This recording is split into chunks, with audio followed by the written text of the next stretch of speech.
Long, long back, there was a king, Vishwamitra. We will see how he turns into a sage. In the beginning, he was a very proud and mighty king. One day, he was wandering with his 100 sons and soldiers, and as he was wandering in the forest, he came across a hut where he saw sage Vasisht meditating. Sage Vasisht immediately stood up, honored him, and asked him to have feast. Vishwamitra had the royal feast, which was given after ordering Kamdhenu the cow to provide the royal feast. The food was very delicious. Vishwamitra relished it, but he wanted Kamdhenu from Vasisht. Vasisht pleaded, "But I cannot part with Kamdhenu. I have grown him from childhood days."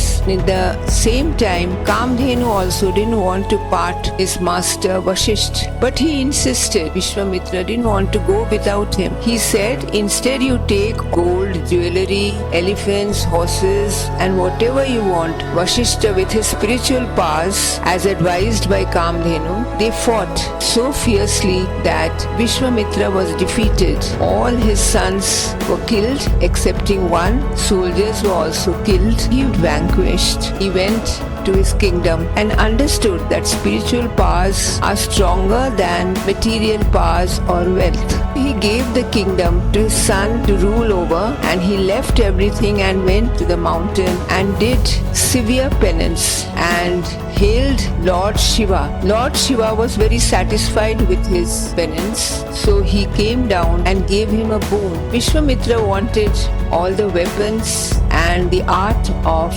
warfare and attack Vasisht. Thus it was given, but with all the weapons he couldn't defeat Vasisht. Now he understood that he had to do more penance, be spiritually more powerful. So he went to the south and different places and prayed. He prayed over mountain Himalayas. He did lot of penance, and this time he called Lord Brahma. Lord Brahma was satisfied with his penance and gave him the status of Raj Rishi. But Vishwamitra wanted more, so he did more and more penance. He was given by Lord Brahma the status of Maharishi. Still Vishwamitra was not happy, and in the meantime he was distracted by his curses. He used to curse everyone whomever he saw, and didn't leave the sages, didn't leave the sons also. Moreover, there was Menaka, who used to distract him with beauty, but then he was determined to get Brahma Rishi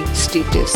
So again he forgot all that, changed himself and continued with his prayers and penance. Finally he was given the status of Brahma Rishi by Lord Brahma. He was accepted by all the Devas, and Lord Brahma himself acknowledged his status, but Vishwamitra wanted Vasishtha also to be called there and acknowledge him as Brahma Rishi. Sage Vasishtha came and he also acknowledged the same. After that, Vishwamitra was very happy, and now he is known as a very famous sage. He is renowned for that.